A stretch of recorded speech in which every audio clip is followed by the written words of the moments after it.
For thousands of years, when mankind went to war at sea, we trusted our lives to wood, canvas, and the wind. But in 1861, in a moment of terrifying panic, America decided to wrap its sailors in iron. History remembers the USS Monitor as the savior of the Union, the invincible mechanical hero that changed warfare forever. That is the shining legend we print in our textbooks. But the reality lived by its crew was a suffocating subterranean nightmare. While the newspapers cheered the impenetrable armor, the men sealed inside were slowly cooking alive in a revolutionary machine that cared nothing for human frailty. It was an engineering miracle that ultimately became an iron tomb for 16 trapped souls on a stormy New Year's Eve. Tonight, we aren't just recounting a battle. We are going down into the dark. We are going to peel back the rusted layers of a deadly genius to understand why those men died, how they were forgotten for a century, and the incredible science it took to finally bring them home. So get comfortable, dim the lights, and join me as we submerge into the true dark story of the USS Monitor. There is a specific kind of silence that exists only at the bottom of the ocean. It is heavy, pressurized, and absolute. It is a silence that has held secrets for millennia, burying wooden hulls and golden cargo in the deep, shifting sands. But in the winter of 1862, mankind sent something new down into that darkness, something that did not belong to the natural world. We sent down iron. We sent down a machine designed to conquer the waves, but which ultimately succumbed to them.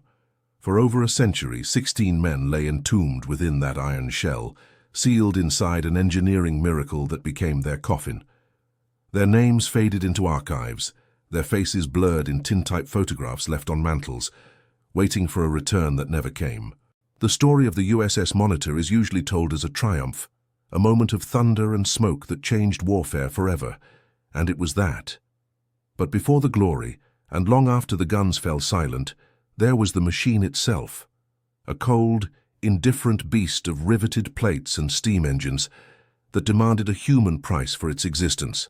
To understand why 16 sailors died in the dark, trapped off the coast of Cape Hatteras, we have to go back to the beginning, back to the moment when ambition outpaced caution and the seeds of their underwater tomb were sown in the panicked offices of Washington, D.C. The year is 1861. The American capital is a city drowning in mud and rumor. The Civil War is no longer a quick skirmish. It is darkening into a long, grinding slaughter. But in the cramped, smoke-stained offices of the Navy Department, the fear is not just about infantry movements or cavalry charges. The fear is aquatic. For centuries, naval power was simple. It was measured in oak, canvas, and wind. The tall ship of the line, with its towering masts and rows of bronze cannons, was the undisputed master of the sea. A captain knew his vessel's soul. He knew how she leaned into the breeze, how the timber groaned under stress. There was an organic relationship between man, wood, and water. Then a report arrives from Norfolk, Virginia. It is whispered at first, then confirmed by spies amidst the smell of stale tobacco and burning coal oil. The Confederacy has salvaged a scuttled Union frigate, the USS Merrimac, from the mud. But they are not rebuilding her. They are transforming her. They have shorn off her masts. They are bolting heavy railroad iron onto angled wooden sides, creating a floating fortress immune to standard cannon fire. The reports paint a picture of a sea monster rising from the James River, a leviathan that could steam up the Potomac and shell the White House without ever suffering a scratch. A terrible realization settles over the Union admirals. Their grand fleet, the pride of the nation, has instantly become obsolete. Every wooden ship is just kindling, waiting for a match. The panic is palpable. It is not just the fear of losing a battle. It is the terrifying sensation of falling behind history itself. The age of wood is over, ended by a single report from Norfolk. The age of iron has begun, and the North is already losing. They need an answer. They need a weapon that can meet iron with iron, but they don't need a traditional shipbuilder. They don't need someone who understands the grace of a clipper ship. They need someone who understands fire, pressure, and the brute force of industrial machinery. They need a radical. And in their desperation, a name resurfaces from the files of men the Navy had conveniently forgotten. John Ericsson. He is a Swede, a brilliant, abrasive engineer with eyes that seem to look right through people and see the gears working underneath. He is a man who dreams in blueprints and speaks the language of pistons. But in Washington, he is a pariah. Nearly 20 years earlier, Erickson had designed a revolutionary screw-propeller warship for the Navy. During a demonstration, a massive wrought-iron gun on its deck, a gun Erickson had not designed but had warned against, exploded. 6 men were killed, including the Secretary of the Navy and the Secretary of State. It was a national tragedy. Though he was not technically at fault, the stain of that blood clung to Erickson. The Navy branded him dangerous, an erratic genius whose inventions came with too high a cost. He was exiled to New York, left to tinker with smaller engines, brooding on the injustice of it all. He did not seek approval. He sought vindication. When the crisis of the Merrimack arises, Erickson sees his moment.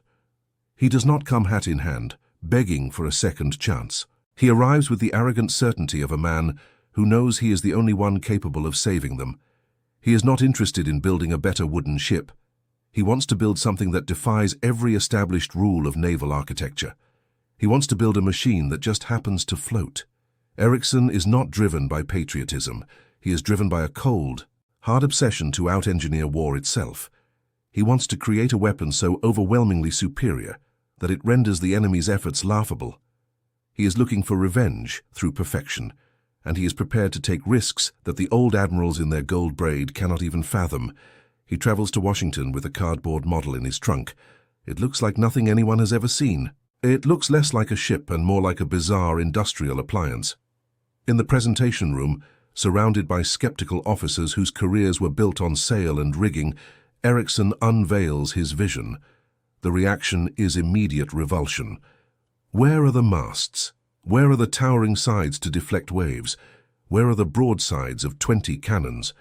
Erickson's design has none of these. It is a flat raft, barely polished, intended to ride unbelievably low in the water. Its deck is less than 2 feet above the waterline. The target it presents to the enemy is almost non-existent, and sitting in the center of this flat, desolate deck, like a hatbox on a plank, is a single revolving cylindrical turret. Inside this turret, Erickson plans to place just 2 enormous 11-inch Dahlgren guns. The concept is heretical. A ship with only 2 guns, a ship that a decent wave could wash right over. The admirals argue that it will sink the moment it hits open water. They call it a cheese box on a raft.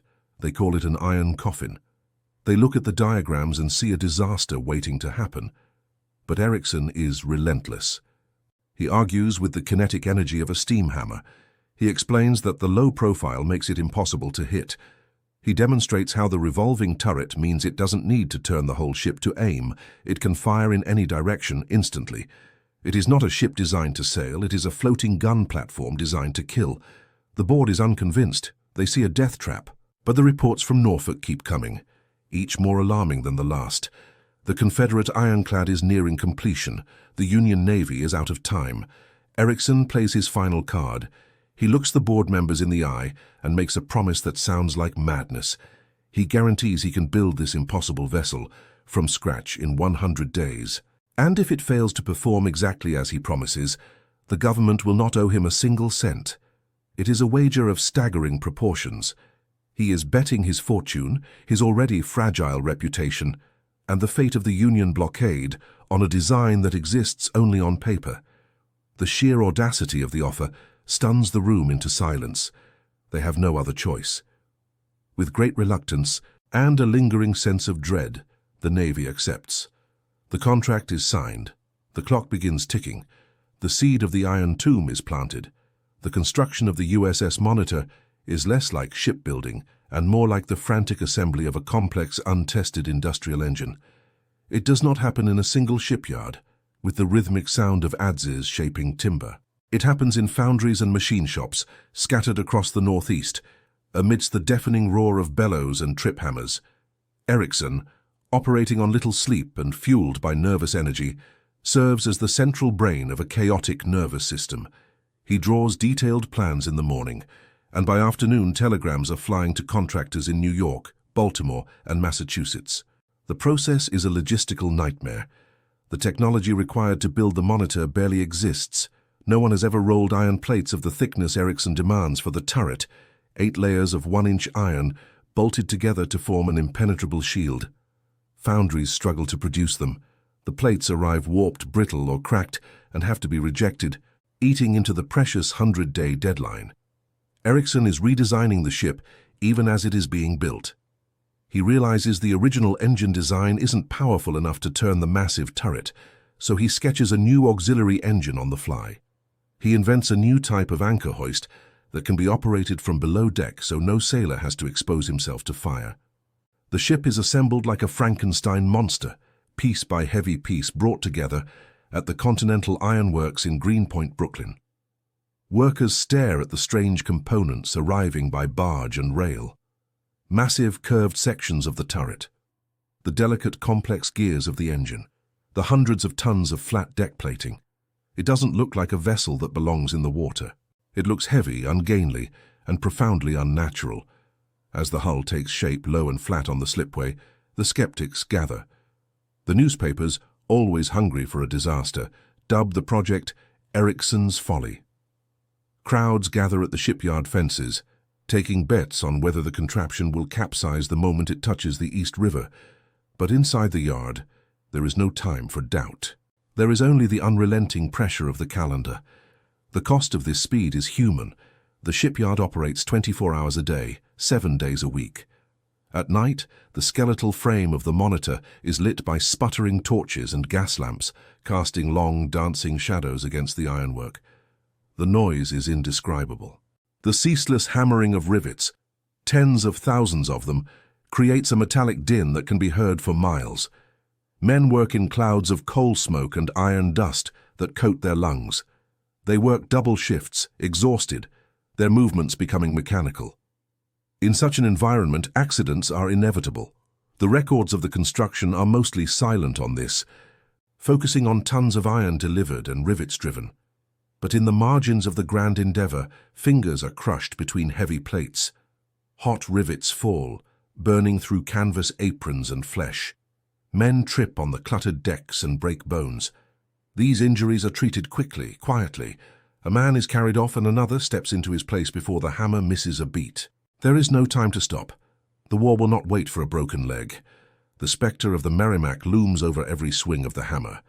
In the mad dash to finish, corners are cut. Not in the armor. Ericsson is obsessive about protection from enemy fire, but in the things that make a ship livable. The ventilation system, a complex network of blowers designed to suck fresh air into the submerged hull, is installed hastily. The seals around the deck hatches intended to keep the ocean out are untested against the violence of the open sea. Ericsson is building a machine for a specific purpose, to operate in the calm waters of a harbor and destroy another ironclad. He is not building a home for sailors. He is not building an ocean-going vessel. The comfort and safety of the crew are secondary to the overriding imperative of armor and firepower. The ship is rushed to completion before basic safety questions can be adequately answered. The 100-day deadline is missed, but only by a few weeks. On January 30th, 1862, a cold grey day, the Monitor is launched. The crowds hold their breath, expecting the heavy iron structure to plunge straight to the muddy bottom. Instead, it slides into the water, bobs once and settles. It floats. The relief is immense, but it sits so low, its deck awash with the slightest ripple, that it looks dangerously fragile, like a saucer overloaded with water. It is finished in body, but it is unfinished in spirit. It is a prototype, untested, filled with experimental technology that has never been subjected to the rigors of the sea or the shock of combat. And now, it needs a crew. The Navy begins the process of assigning officers and men to the new vessel. They are volunteers, mostly, drawn by the promise of better pay and the allure of serving on the most advanced ship in the world. They are brave men, veterans of the wooden fleet, used to the hardships of the sea. But nothing prepares them for their first descent into the Monitor. To enter the ship, they must climb down narrow ladders through hatches in the flat deck. As they descend, the light of the sky vanishes, replaced by the dim, flickering glow of oil lamps. The air immediately changes. It is thick, hot, and smells intensely of machine oil, wet paint, coal dust, and raw iron. The space below is incredibly cramped. The entire crew of nearly 50 men is forced to live in a space smaller than the hold of an average merchant brig. The officers' cabins are tiny, stifling compartments. The enlisted men sleep in hammocks strung inches apart in the main berth deck, directly over the stores of ammunition. There are no portholes. No natural light ever penetrates the hull. Once the hatches are closed, the men are sealed inside an iron cave. The only sounds are the rhythmic thumping of the steam engine, the hiss of hydraulics, and the constant, unnerving trickle of water leaking through seams that were never quite perfected in the rush. Almost immediately, the reality of their situation sets in. This is not sailing. This is subterranean existence. Many of the crewmen, hardy sailors who have weathered hurricanes in wooden ships, feel a primal claustrophobic panic. Requests for transfers begin to filter up to the captains. Men who are eager to fight suddenly find the prospect of going to war inside an iron tin unbearable. They speak of the foul air that gives them instant headaches, of the suffocating heat coming from the boilers, of the oppressive weight of the iron above their heads. But the Navy is desperate. The Merrimac is active. Every request for transfer is summarily denied. The crew is locked in. Days after the crew is assembled, before they have had time to fully understand the complex machinery they are charged with operating, the orders arrive from Washington. They are terrifyingly simple. The Monitor is to proceed immediately to Hampton Roads, Virginia. It is to find the Confederate ironclad Merrimac, and it is to destroy her. The crew stows their gear in the cramped lockers. The boilers are stoked, sending black smoke pouring from the short stacks. The hatches are battened down, sealing out the sunlight. The strange, flat machine pulls away from the dock, heading out into the grey Atlantic. The sailors inside have no choice but to trust the genius of John Ericsson and the integrity of the rivets that hold their iron world together. They are sailing to war in a weapon that is as much a threat to them as it is to the enemy. The encounter in Hampton Roads on March 9, 1862, is not a naval battle in any tradition that preceded it. It is an industrial collision. When the Monitor arrives, the Confederate ironclad Virginia, the beast built from the bones of the Merrimac, has already wreaked havoc, smashing wooden Union frigates into splinters. The ocean is littered with wreckage and dying men. The two iron monsters meet in the morning mist, like prehistoric creatures in a swamp, ignoring the dozens of other ships around them. What follows is 4 hours of point-blank violence that changes the world. Inside the Monitor's turret, the experience is beyond terrifying. It is disorienting.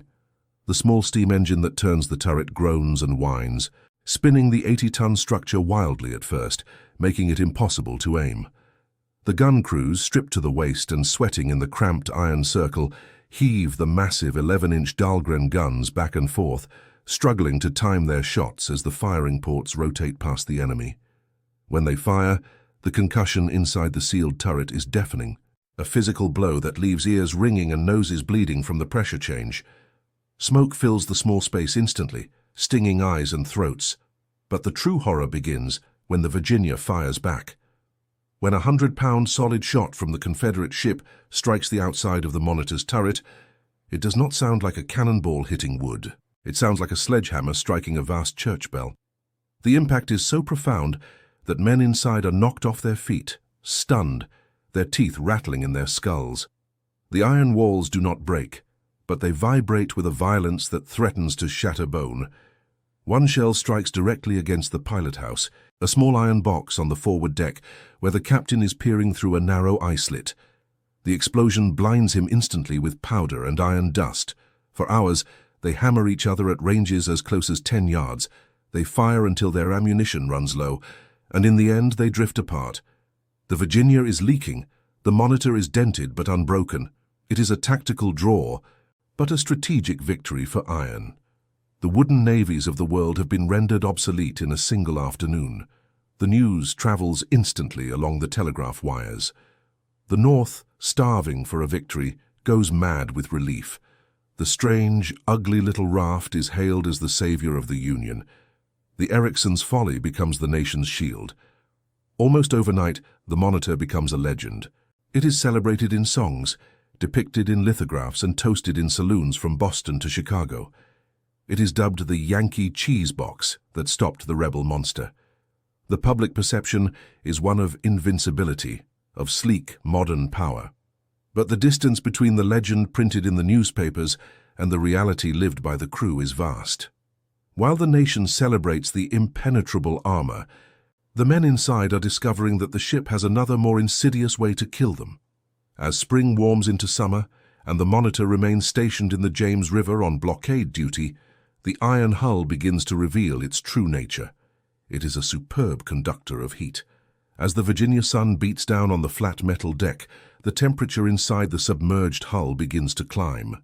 Down in the berth deck, where the men sleep, and in the engine room where the boilers are constantly stoked, the heat becomes a physical weight. Thermometers hanging against the bulkheads register 120 degrees, then 130, and sometimes spike past 140 degrees Fahrenheit. It is a wet, suffocating heat. The air below is never truly fresh. It is pulled in through tall metal intake pipes on the deck by steam-driven blowers. But the blowers are underpowered, and the complex maze of ducts is inefficient. The air that reaches the crew is lukewarm and tainted with the smells that cannot escape the sealed iron tube, the acrid stench of hot oil, the sulphurous reek of coal smoke that backdrafts from the furnaces, and the inescapable odor of 50 sweating, unwashed bodies living in close quarters. The crew, heroes of the Union, live in a state of perpetual misery. They move slowly in the dim light of oil lamps, their skin constantly slick with sweat, gasping for air that feels thick and dead in their lungs. They are safe from Confederate shells, yes, but they are trapped inside an oven. Life below the waterline settles into a grim routine of endurance. The novelty of the machine wears off, replaced by the grinding reality of subterranean existence. The most dangerous enemy is invisible. It is the air itself. The ventilation system, rushed during construction, is critically flawed. The blowers that are supposed to cycle fresh air are prone to breaking down. Even when working, they struggle to overcome the sheer volume of foul air generated by the engines and the crew. Often, the air quality becomes so poor that the oil lamps begin to flicker and dim, starved of oxygen. It is a terrifying visual cue that the men are slowly suffocating. Carbon dioxide builds up in the low spaces where they sleep. More insidiously, carbonic oxide, colorless, odorless carbon monoxide from the boilers, seeps into the living compartments. Sailors wake up with splitting headaches, nausea, and a strange lethargy that makes their limbs feel like lead. The ship's surgeon reports dozens of cases of heat prostration and bad air sickness. To survive, the crew has to adapt their very sleep patterns to the machine's deficiencies. They cannot all sleep below at the same time, as the oxygen levels would drop too dangerously low during the night. They begin to sleep in shifts, with half the crew allowed on deck at night to breathe the humid, mosquito-filled river air, while the other half sweats in the hammocks below. The irony is inescapable. They are aboard the most advanced warship in existence, yet they are living in conditions worse than a medieval dungeon. They are masters of the surface, but prisoners of the hull. The officers on board are not blind to these dangers. Throughout the summer and autumn of 1862, reports filter back to the Navy Department detailing the hellish conditions. They write of the unbearable heat, the poisonous air, and the constant leaks that require the pumps to run night and day. Crucially, they report on the vulnerability of the ventilation system. The tall iron pipes that suck in air are just a few feet above the waterline. In the calm river, they work adequately. But seasoned sailors look at them and know with chilling certainty what will happen in rough water. A significant wave would smash right over the low deck and pour straight down those pipes, flooding the engine room and cutting off the air supply simultaneously. These warnings are received in Washington, filed and largely ignored. The bureaucracy of war is a slow-moving beast. The engineers back in New York, defending their creation, argue that the crew must be operating the blowers incorrectly. John Erickson himself, from his drafting table far from the suffocating heat of Virginia, is dismissive of the complaints. He insists his design is flawless. He argues that the ship is a delicate scientific instrument that requires precise handling, not a brute merchant vessel. If the air is bad, it is human error, not mechanical failure. More importantly, the Navy cannot afford to pull their starship out of service for a lengthy overhaul. The Merrimac may be gone, scuttled by her own crew when Norfolk fell, but other Confederate ironclads are rumored to be building, The Monitor is too valuable as a deterrent to be docked for creature comforts. The mission overrides the men. The warnings are silenced by the necessities of war. And then the fatal order comes. By late autumn, the strategic focus shifts. The Navy wants to bring its iron power to bear further south against the crucial port of Wilmington, North Carolina. To get there, the Monitor must move from the protected waters of the Chesapeake Bay to the port of Beaufort. It is a journey that requires sailing on the open Atlantic Ocean. This order is greeted with quiet dread by the crew. They know their ship better than any admiral in Washington. They know the Monitor is a harbor defense vessel, a floating battery designed for rivers and bays. It has almost no freeboard. Its deck rides barely 18 inches above the surface in calm water. It does not rise over waves like a traditional ship. The waves simply wash over it. Every seafaring man knows that the route south involves passing Cape Hatteras, an area known notoriously as the graveyard of the Atlantic. It is a place where the warm Gulf Stream collides with cold northern currents, creating unpredictable, violent weather, shifting sandbars, and sudden, massive storms. Sending the Monitor around Hatteras in winter is a gamble of staggering recklessness. It is taking a machine built for a pond and throwing it into the wildest ocean on the eastern seaboard. But they are sailors in the United States Navy. Orders are not suggestions. They prepare the ship for sea. They construct a temporary breakwater around the turret, a flimsy wooden wall meant to keep the worst of the waves from smashing against the gun ports. They caulked the hatches with extra care. They stowed everything that could move. The dread among the crew is palpable. They are not afraid of a fight. They are afraid of the ocean, and they are afraid of the iron shell that is supposed to protect them. On December 29, 1862, the Monitor departs Hampton Roads. It is not traveling under its own power. Its engines are too weak, its coal capacity too small for an ocean voyage. It is being towed at the end of two long hawsers by a large, powerful sidewheel steamer, the USS Rhode Island. The weather at departure is calm, the sea glassy. For the first day, the strange convoy makes good time. The Monitor tracking obediently behind the larger ship like a sullen child. But on the second day, December 30th, as they approach the vicinity of Cape Hatteras, the sky turns a bruised, sullen purple. The wind shifts, coming out of the south-southwest, picking up speed. The smooth ocean begins to heave. As the swells increase, the fundamental flaw of the Monitor's design in open water becomes terrifyingly apparent. The Rhode Island, high-sided and buoyant, rides up and over the growing waves.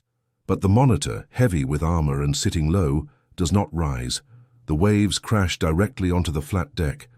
Tons of grey-green water sweep across the iron plating, burying the hull completely before foaming off the sides. From the pilot house, it looks less like sailing and more like driving a submarine that refuses to submerge completely. As the afternoon wears on, the wind strengthens into a gale. The sea becomes violent. The tow lines between the two ships snap taut, vibrating with the strain, jerking the smaller ironclad violently through the water. The impacts are relentless. The sea hammers at the temporary caulking around the pilot house and the turret base. Small jets of water begin to hiss into the ship below. But the real crisis begins where the crew always feared it would: the ventilation system. As the waves grow taller, they begin to break directly over the tall iron intake pipes. Water isn't just splashing in, it is pouring down in solid torrents. It cascades into the engine room below, sizzling on hot steam pipes and pooling in the bilges. The blowers begin to choke on the water. They sputter, wheeze, and fail. The flow of fresh air into the sealed hull stops abruptly. Below decks, the atmosphere changes instantly. The heat, already intense from the straining engines, spikes. The air becomes heavy, steamy, and foul. Captain Bankhead, realizing the immediate danger of flooding the engine room through the air intakes, makes the only decision he can. He orders the intake pipes sealed off from below. It is a necessary order to stop the flooding, but it seals the ship's fate. With the intakes closed and the hatches battened down against the storm, the Monitor is now hermetically sealed. There is no way for fresh air to get in. There is no way for smoke and steam to get out.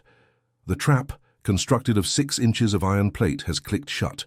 Inside, dozens of men are now locked in a battle against the sea without air to breathe, as the winter night descends and the storm howls outside their metal tomb. The decision to seal the ventilation intakes is the turning point. It is the moment the Monitor transitions from a struggling ship to a sealed iron tomb. Below decks, the effect is immediate and terrifying. The men are now trapped in a closed system with a massive steam engine and 2 coal-fired boilers operating at maximum capacity. There is nowhere for the heat to go. The temperature in the engine room, already unbearable, rockets upward.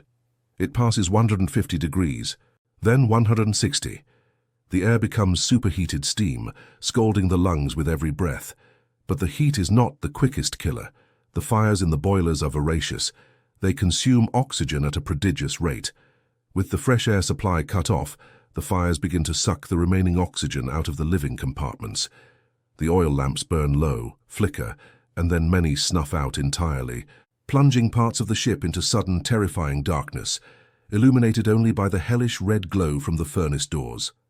Simultaneously, the combustion process, starved of oxygen, becomes inefficient. Instead of just carbon dioxide, the boilers begin to pour deadly carbon monoxide back into the sealed hull. The air turns thick, metallic, and sickeningly sweet. The firemen, stripping down to their trousers, labor like demons in the flickering light, shoveling coal to keep the steam pressure up. They know that if the pumps stop, the ship sinks, but they are fighting a losing battle against their own biology. Men begin to stagger, their vision blurs. The insidious poison of the gas saps their strength, making their limbs feel impossibly heavy. One by one, strong men, veterans of hard labor, collapse onto the hot iron deck plates, gasping like fish out of water. The engineers, their faces blackened with coal dust and sweat, try desperately to keep the machinery running. They shout orders over the roar of the storm outside and the thumping of the engines inside. But their voices are thin and strained. The very air they need to command is killing them. Outside, the Atlantic Ocean is putting on a display of indifferent violence. The storm has intensified into a full gale off Cape Hatteras. The waves are mountainous, some estimated at over 30 feet high. They crash down upon the flat deck of the Monitor with the weight of falling buildings. The entire ship shudders under the impacts. The iron plating, thought to be invincible, groans under the stress. The tow lines connecting them to the Rhode Island are now a liability. As the larger ship is lifted by a massive wave, it jerks the Monitor violently upward. Then, as the Rhode Island slides down the trough, the tow lines go slack, only to snap taut again with a deafening crack as the ships are pulled apart. It feels as if the ironclad is being torn apart at the seams. The sea is relentless in its search for a way in. The packing around the base of the great turret, oakum and tar meant to keep the water out, is hammered loose by the hydraulic pressure of the waves. Water begins to pour in underneath the turret in a solid sheet, cascading down onto the berth deck below. More terrifyingly, the hull itself begins to fail. The strain of being jerked by the tow lines and hammered by the sea opens up seams between the iron plates that form the overhang of the deck. Water jets into the coal bunkers, turning the fuel into a sodden, unusable mess. It sprays into the wardroom, soaking officers' belongings. The pumps, the ship's only lifeline, are overwhelmed. They are designed to handle normal leakage, not a deluge from above and below. The water level in the bilge begins to rise slowly at first, then with terrifying speed. It creeps up around the base of the engines. It sloshes around the feet of the fainting firemen. If the water reaches the furnace grates, it will extinguish the fires. The engines will die, the pumps will stop, and the Monitor will become a one. Zoasrutan iron coffin heading straight to the bottom. Captain Bankhead, in the flooded, freezing pilot house, receives the reports from below via a speaking tube. The news is catastrophic. The water is gaining. The steam pressure is dropping. The men are dying at their posts from the gas. He knows the ship is lost. He has delayed the decision as long as possible, hoping the storm might break, hoping the pumps might catch up. But the sea has made the decision for him. At around 10:00 p.m., Bankhead makes the call. He orders the tow lines cut. The Monitor is now adrift, at the mercy of the hurricane. He then gives the order that every captain dreads: abandon ship. He grabs the speaking tube to relay the order to the engine room. to tell the men who are keeping them afloat to come up and save themselves. He shouts into the brass mouthpiece, but there is no answer. The speaking tubes, like everything else, have failed. Somewhere in the maze of the hull, the pipes have sheared or flooded with water. The captain's voice, the order for salvation, never reaches the depths of the ship. Down in the engine room and the fire hold, the men are unaware that the order to evacuate has been given. They are fighting their own silent, losing war in the dark. The water is now washing over the floor plates. The fires in the lower furnaces are hissing and sputtering as the seawater hits them, sending plumes of scalding steam into the already poisonous air. The engineers and firemen, those who are still conscious, keep working. It is not bravery in the traditional sense. It is the ingrained discipline of their trade. You do not leave your post. You keep the pressure up. You keep the pumps running. They are dying to buy time for a ship that has already been condemned. Up on the wave-swept deck, a chaotic and desperate evacuation begins. The Rhode Island, having realized the tow lines are cut, maneuvers dangerously close in the howling darkness to launch its lifeboats. It is a terrifying ordeal. The deck of the Monitor is underwater as often as it is above it. Men have to time their runs across the slippery, pitching iron plating between crashing waves. If they slip, they are swept overboard into the freezing, churning blackness, gone in an instant. Lifeboats from the Rhode Island, manned by incredibly brave sailors, rise and fall 20 feet on the swells, smashing against the iron sides of the Monitor. Men have to leap from the heaving deck of the ironclad into the open boats. Some make it, tumbling into the bottom of the boats, bruised and freezing. Others miss, disappearing between the hulls or crushed as the boats are hurled back against the ironclad. Captain Bankhead remains on deck, shouting directions over the wind, helping men into the boats. He is the image of the stoic commander, ensuring as many of his crew get off as possible. But while the drama plays out on the surface, a profound and awful silence is descending below. In the engine room, the battle is ending. The rising water finally overwhelms the main pumps. They choke and stop with a final shuddering clank. With the pumps gone, the water rises swiftly. It surges into the lower furnaces. The fires go out not with a bang, but with a long, agonizing hiss, plunging the engine room into absolute suffocating darkness. The thumping of the great steam engine slows, then stops. The heart of the machine has ceased to beat. The silence that follows is heavier than the noise of the storm. It is the silence of a tomb. The men left down there, the engineers, the firemen, the coal heavers, do not scream. There is no panic. They are already half dead from the carbon monoxide and heat exhaustion. They are too weak to climb the steep ladders in the dark, even if they knew there was a chance to escape. They sit or lie in the rising water, enveloped in the crushing dark. The air is foul and thin. They wait. They feel the ship becoming heavier, more sluggish. They feel the angle of the deck tilt as the stern begins to settle deeper into the ocean. They hear the muffled boom of the waves overhead, a sound that now seems distant, belonging to another world. They are entombed in the great iron invention, the miracle of their age. They are the human fuel that the machine has consumed. Up above, the last lifeboat pulls away. Captain Bankhead is in it, having been the last man off the deck, or so he believes. The Rhode Island backs away into the gloom, its captain unwilling to risk his own ship and crew any longer, in the proximity of the sinking ironclad. From the deck of the Rhode Island, anxious eyes peer through the rain and spray, watching the single red lantern that has been hung on the Monitor's turret. It is a tiny pinprick of light in a universe of violent darkness. It bobs wildly, disappearing into deep troughs, then reappearing on the crest of a wave lower each time. The hours pass. Midnight comes and goes. The new year, 1863, arrives unnoticed in the howling gale. The men on the Rhode Island watch the light. Then, at approximately 1:30 in the morning on December 31st, they watch as the red lantern rises one last time on a massive swell. It hovers there for a moment, a defiant spark against the ocean. Then the wave passes. The light drops into the trough and it does not reappear. They watch for 10 minutes, 20. There is nothing but the black, churning surface of the sea. The USS Monitor, the ship that changed the world, has gone. It did not go down in a blaze of glory with guns firing.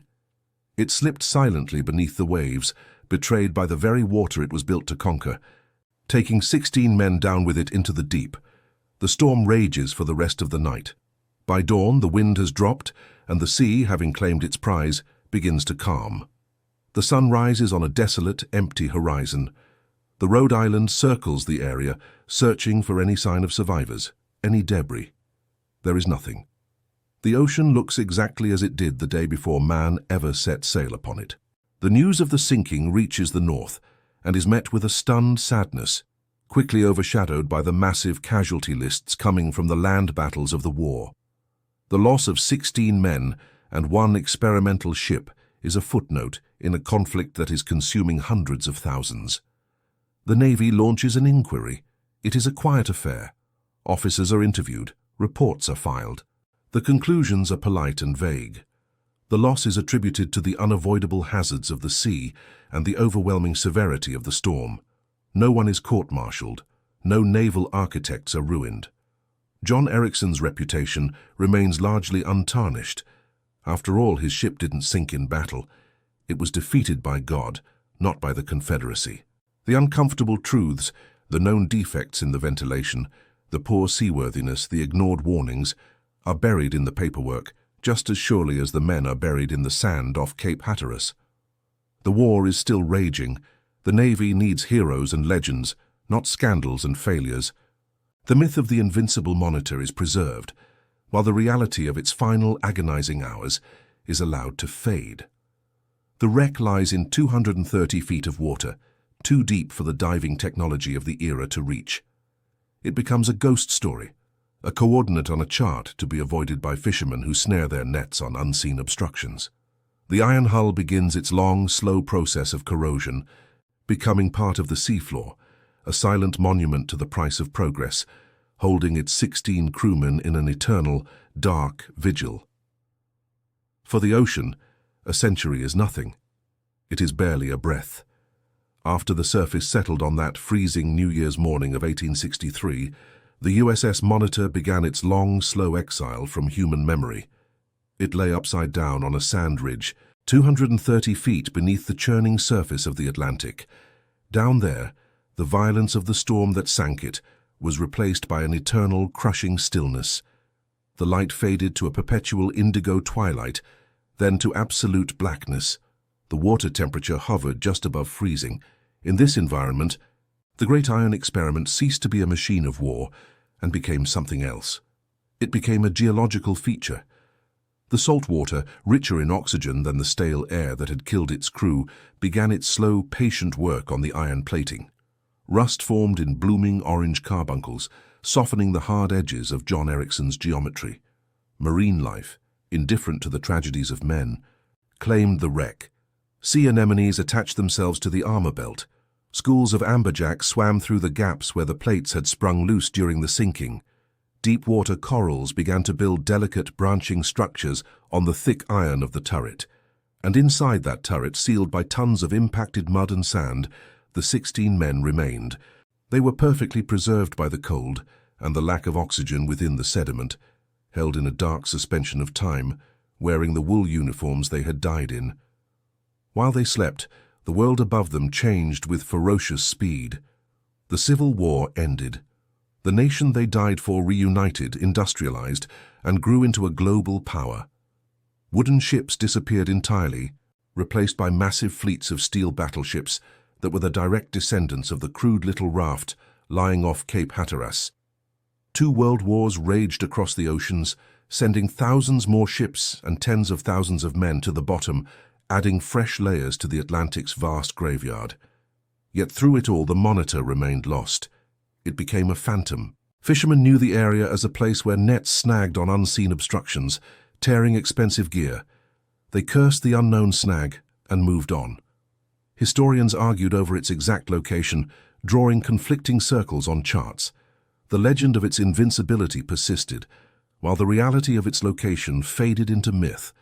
It took 111 years for mankind to find its way back.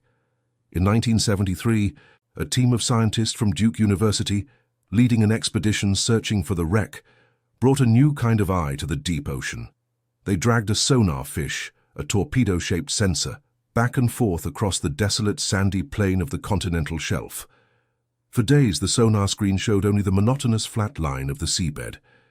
Then it painted something else, a hard, distinct echo, an anomaly that was too geometric, too regular to be a rock formation. They lowered a camera sled, a heavy metal frame carrying lights and a deep-sea camera, down through the dark water.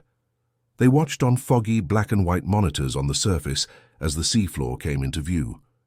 At first, it was just sand and scattered debris. Then, out of the gloom, a massive curved shape emerged. It was heavily encrusted with marine growth, looking like an ancient barnacle-covered drum. It was the famous cheese box turret. It had fallen free during the sinking and lay inverted, half buried in the sand, a short distance from the main hull. The identification was confirmed. The legend was suddenly heavy, tangible metal again. The discovery electrified the archaeological world. But it also presented a profound ethical dilemma. The Monitor was not just a shipwreck. It was a war grave. It was sovereign US territory sitting in international waters, and it was rapidly deteriorating. The currents off Hatteras were scouring away the sand that had protected it, exposing the weakened iron to accelerated corrosion. If left alone, the quintessential American ship would eventually dissolve into a stain of rust on the ocean floor. A debate raged for 2 decades. Should it be left as a sanctuary, undisturbed? Or did the historical value of the artifact outweigh the sanctity of the gravesite? In the end, the decision was made to intervene. The National Oceanic and Atmospheric Administration, NOAA, led a massive, multi-year effort to recover key components of the ship before they were lost forever. It was an engineering challenge almost as complex as building the ship in the first place. The depth was extreme for human divers. They had to use saturation diving techniques, living in pressurized chambers on the support ship for days at a time. Their bodies saturated with helium and oxygen so they could work on the bottom for hours without getting the bends. Down in the cold dark, these modern divers moved like astronauts around the silent, hulking wreck. Their helmet lights cut through the gloom, illuminating rivets hammered into place by men long dead. They began the painstaking process of disassembly. They recovered the propeller. They brought up the anchor. They lifted the steam engine, the very heart of the machine that had failed its crew, in a monumental effort. But the ultimate prize, the soul of the Monitor, was the turret. In the summer of 2002, a massive derrick barge was positioned over the site. A custom-built lifting frame, looking like a giant steel spider, was lowered down. Divers spent weeks tunneling under the 120-ton turret, attaching heavy straps. On August 5th, as the sun rose over the Atlantic, the winches began to turn.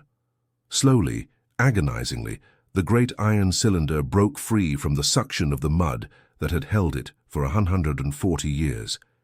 It rose through the water column, a ghost returning to the world of the living.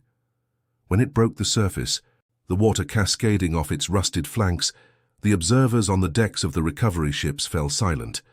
It was a moment of profound connection across time. The turret was placed on a barge and transported to the Mariners Museum in Newport News, Virginia. It was placed in a massive tank of chilled, chemically treated water to stabilize the iron and begin the decades-long process of removing the salt. But the turret was not empty. It was packed solid with dense, anaerobic marine clay and silt. Archaeologists began the slow, meticulous work of excavating the interior, spoonful by spoonful. Inside, they found a time capsule of mid-19th century naval life, perfectly preserved in the oxygen-free mud. They found silverware with the officers' initials engraved on the handles. They found unbroken glass medicine bottles, still corked, containing the potions the ship's surgeon had used to treat heat exhaustion and headaches. They found leather shoes, wool socks, and gutta percha buttons. And deep inside the turret, buried under tons of silt, they found the crew. They discovered 2 nearly complete human skeletons. One was found near one of the great Dahlgren guns. He had been wearing a peacoat over his uniform. In his pocket was a hard rubber comb. On his finger was a gold ring. The other was found deeper in the mud, perhaps having fallen from the ladder leading up to the pilot house during those final, chaotic moments. He was wearing 3 layers of clothing on his lower body, evidence of how desperately cold the men were on deck before the end. The discovery transformed the project instantly. It was no longer just industrial archaeology. It was a police action. It was the recovery of American service members hidden in a crime scene that was a century and a half old. The remains were treated with the utmost reverence.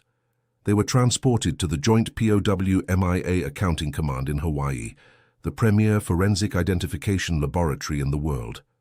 There, anthropologists and forensic scientists began the detective work that history books could not provide. They examined the bones. They determined the ages of the men. One was likely in his early 20s, the other perhaps 30. They looked at the wear on the joints, the healed fractures, the signs of hard labor and poor nutrition common to sailors of the era. They used the personal effects found near the bodies to narrow down the possibilities from the crew roster of the Monitor. The gold ring, the specific type of shoes, but the final answer required cutting-edge science. They extracted DNA from the heavy, waterlogged bones. It was a difficult process, the genetic material degraded by time and salt water, but they succeeded. Then began the search for living relatives. Genealogists traced family trees back to the 1860s, looking for direct maternal line descendants of the missing crewmen.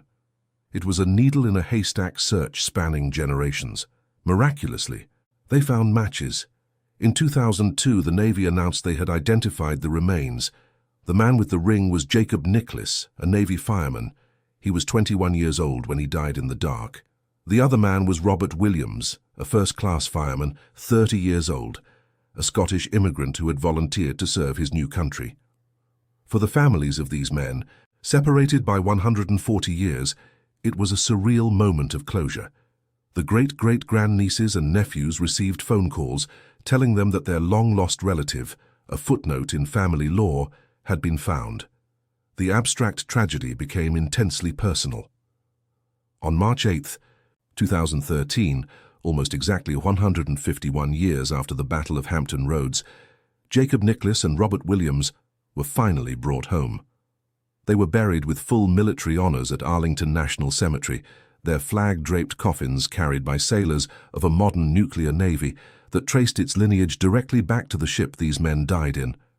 The guns fired a salute, the bugle played taps, and the earth finally received the men the ocean had held for so long. The recovery of the Monitor and its crew forces, a re-evaluation of the entire endeavor. When we look back at John Erickson now, through the lens of what we found in that turret, the picture is complicated. He was undeniably a genius. The Monitor was a feat of pure, audacious engineering. In less than 4 months, he imagined and built a machine that rewrote the rules of naval warfare. The revolving turret is the ancestor of every gun turret on every battleship and tank that followed. But the recovery also laid bare the brutal calculus of his design. Erickson was a man of the industrial age, a time when machines were ascending and human labor was cheap. He viewed the Monitor as a weapons system first, and a human habitation a very distant second. He solved the problem of enemy fire brilliantly, but he arrogantly dismissed the problem of the ocean itself, and he ignored the biological needs of the crew. His refusal to listen to the captains who warned about the ventilation, his insistence that his machine was perfect, if only operated correctly, smacks of a dangerous hubris. The Monitor was a machine built to a single extreme specification, harbor defense against ironclads, and then used for something entirely different, ocean transport. The disaster was not an accident. It was written into the blueprints. In many ways, the Monitor is the ancestor of the modern submarine. It was a sealed metal tube packed with complex machinery where men lived under artificial light, breathing artificially circulated air, utterly dependent on the integrity of the hull and the flawless operation of pumps to keep the ocean out. It was the moment naval warfare stopped being about wind and seamanship and started being about engineering and systems management. And it was the moment when the primary threat to a sailor's life shifted from the enemy's cannon to the catastrophic failure of his own ship. Erickson's legacy is a duality that haunts progress. He gave us the power to dominate the natural world, to armor ourselves against danger. But he also demonstrated the terrible price of prioritizing technological dominance over human safety. Today, the great turret of the Monitor sits in a climate-controlled conservation lab in Virginia. It is a magnificent, brooding object, still shedding its rust, still revealing its secrets. Visitors can look at the dents made by Confederate shells and marvel at the thickness of the iron plates. It is a celebrated icon of American ingenuity. But hundreds of miles away, off the coast of Cape Hatteras, in the deep cold dark, the rest of the Monitor's hull remains. It is slowly collapsing, shedding iron flakes into the current, returning to the elements. And somewhere down there, or perhaps scattered now by the currents, are the remains of 14 other men. Firemen who died shoveling coal into dying furnaces, engineers who drowned trying to keep the pumps running, sailors trapped in the berth deck when the final plunge began. The ocean is patient. It keeps what it takes. We managed to claw a few pieces of metal and bone back from its grip, just enough to understand the story. The USS Monitor was a hinge in history, the door closing on the age of wood and opening on the age of iron and steel. But in our celebration of the machine, we must never forget the men who were sealed inside when that door slammed shut. Iron is strong, iron is invulnerable, iron changes the world, but iron never breathes. And in the end, the machine that was built to save the Union became, for 16 brave souls, the most expensive, most technologically advanced tomb ever constructed. The storm has long since passed, but down in the crushing silence of the deep Atlantic, their watch continues.